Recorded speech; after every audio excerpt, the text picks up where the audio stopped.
The stone of David Clover was one of the greenest I had ever seen.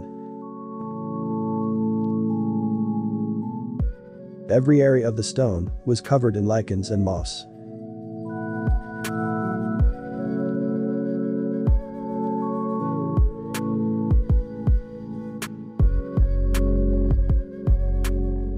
This cleaning began with a garter snake coming to see what I was doing.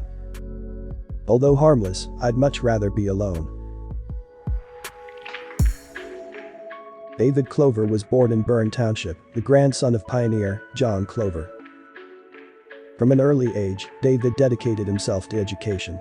At 18, he attended one term at Lancaster High School and several at a select school. Soon, David began teaching. He taught in Greenfield Township and Canal Winchester. His career in education continued, and he served as a principal in several schools. He was then appointed superintendent of Waverly School District and then Lancaster. During his time as superintendent, David began to study law. In 1874, he marries Flora Minter, and in 1875 he was admitted to the bar in Lancaster. In 1882, David was elected prosecuting attorney of Fairfield County. His future looked bright as his career began taking off. But then, tragedy struck. David had a slight accident which cut and bruised his arm.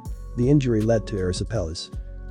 Also called St. Elmo's fire, erysipelas was a skin disease caused by strep bacteria. This led to pyemia or blood poisoning. Before antibiotics, pyemia was almost universally fatal. David was no exception. At only 37 years old, David passed. A promising life cut short due to a simple accident. After a funeral at his home on Mulberry Street, he was buried in Forest Rose Cemetery.